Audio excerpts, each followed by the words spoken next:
at the restaurant. Paul McGuire Grimes, KSTP, Minneapolis, St. Paul. Michelle, Naomi, it was really great talking to both of you today.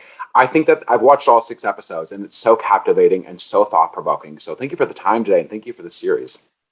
No, thank Thank you. you. And thanks for Yeah. the DVDs. This Yeah, looks they're all so very real too. So thank you. Brilliant. yeah. It's just giving me all the vibes. Michelle, I have all the Downton seasons Oh, do you? Yes. in my TV section. You Yeah. have the special editions and everything. Yeah. Oh, don't you worry. Special edition of everything. Now, I think that the show, like these themes are so extremely topical and sensitive, but I felt like the show really handled them in a new way, a different angle. What stood out for you, whether it was reading the scripts or talking to your director, that made you think, I need to be a part of this series? Michelle, why didn't you go first? Well, from the off, reading the scripts, I was just blown away by the story, and it's like you say, it's so captivating and powerful. And it's sort of executed in a way that it was very different from anything else I'd read before. And visually, it ended up being that as well. And that's so much credit to S.J. Clarkson, who, from the very start, had such a vision for this show. And I think it's told in such a brilliant way. And particularly in those courtroom scenes, those scenes can be, of course, these cases, they go on for a very long time. Each examination takes a long time. And S.J. found a way of shooting it so brilliantly, going from the past to the present, and those shots of Naomi when Olivia is coming from the past into the present. I just thought it was done so uniquely, and I don't think I've ever seen that before in a courtroom drama. Although this is many other things, it's a thriller, but particularly in those scenes, I think it's very unique and so enjoyable for that. Yeah. Naomi, what about you? Yeah, similarly, I binge read the scripts, all 6 of them, and I love, as Michelle said, like I really love things that are really entertaining, but they start conversation. Things that aren't trying to end arguments or trying to win an argument, but they're just trying to be the gateway to maybe opening up conversation. And I think what I loved about this show is it puts the audience in the seat of the jury. So, Yes. Yes. right, exactly. Yes. I thought the exact same thing. I'm like, I feel like I'm a juror on this case, hearing Right. all the different angles Yeah. of because there's so much time spent with all the characters, not just Yeah. Michelle, your character, or Sienna's character, but just hearing it so Yeah. And the fragments of memory, and then it forces you to kind of ask questions of yourself in terms of, why am I reacting this way? Or why is, for example, Olivia says, I was still in love with him, and the air kind of gets taken out of the room, as if, oh wow, she said something so bad and this could affect the case. And then when you step back and you go, well, why is it? That's asking a question of us as just humans, as society, of why is that something that we see as weakening someone's case, just that they were in love with, that they were in love with them. So I think it's starting to poke at some of those questions, which I think is really, really important. And when you can do that, as I said, through the gateway of like something that's super entertaining, bingeable, thriller, I love that sort of TV. Oh, absolutely. I mean, the optics of the case and how lines of dialogue get twisted with some of these characters. Now, Michelle, did you get to meet with any lawyers or barristers to get inside how they work and that mental process you would go through during deliberations like this? Yes, I did. I worked very closely with a criminal barrister here in London who was my coach, really, for those few weeks that we were in the courtroom, and it was essential for me, and to play this role as authentically as I possibly could.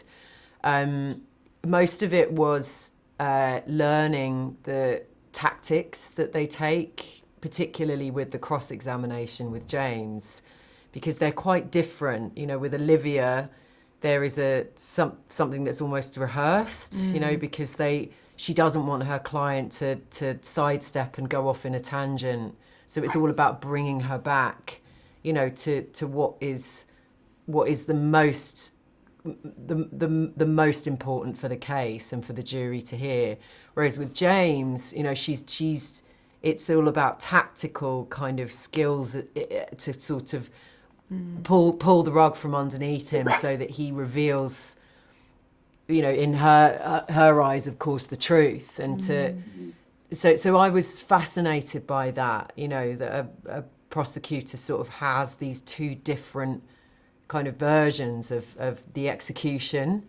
And I was just blown away actually by it. I have so much respect for anyone who works in law, but particularly these cases, because they're so complex and you know, difficult ones to prosecute. So it was fascinating part to play. Yeah. Oh, I got the rap. I wish to keep talking to both of you. It was such a fascinating, thought-provoking show. Like I said, congratulations, Michelle. I'm so excited for the new Downton movie, and I hope to talk to you regarding that in a few weeks. Enjoy it. Hopefully. We'll see. So thank Hi, you. Paul.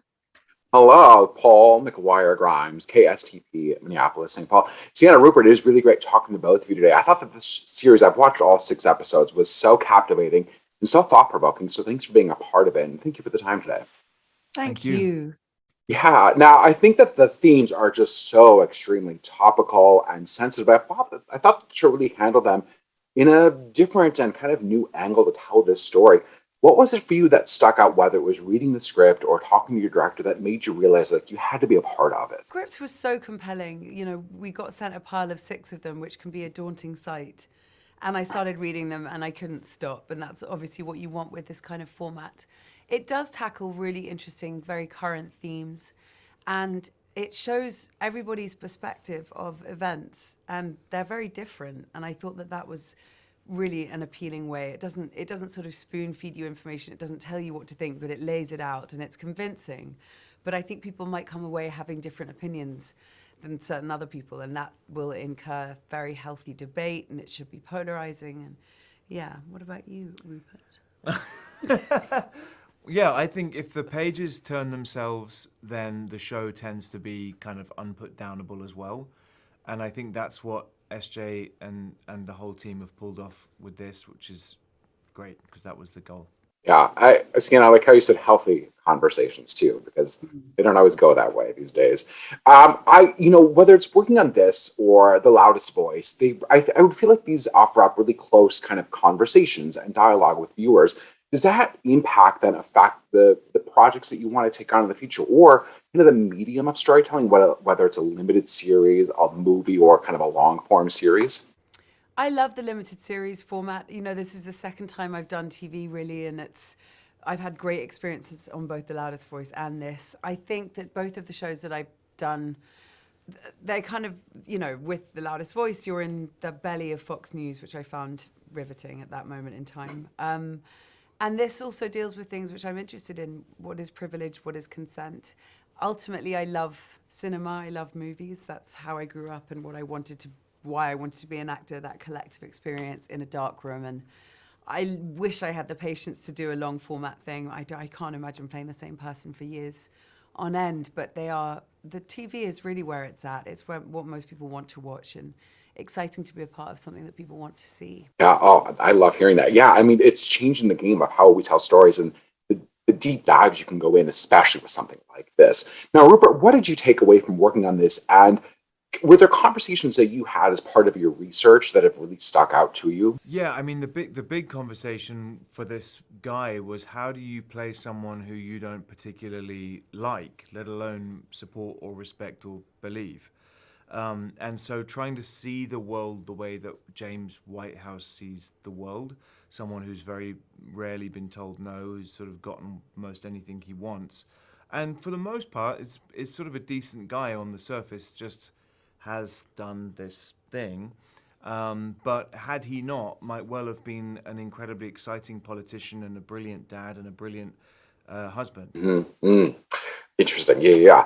Now, Sienna, you mentioned that one of you mentioned that you got all 6 scripts up front. And I was curious about that. Like, if you knew all the secrets up front, was that helpful? Or were you like, I've got something in the back of my sleeve, back of my head that's going to come out later that maybe someone else doesn't know?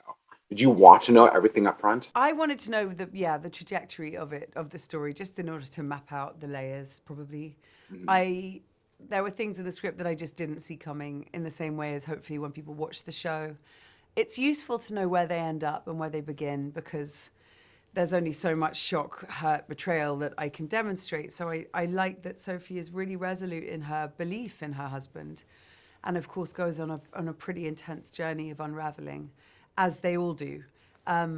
It's not singularly focused on one character, but really between the three of us, Michelle Dockery and Rupert's character and myself, we really implode, and some of us emerge better than others at the end, and it just helps to have the entire thing in your head. Yeah, I got the wrap. It was great talking about you today. I hope people really enjoy this and have good, healthy conversations about it. Thank you. Thank you. I appreciate it.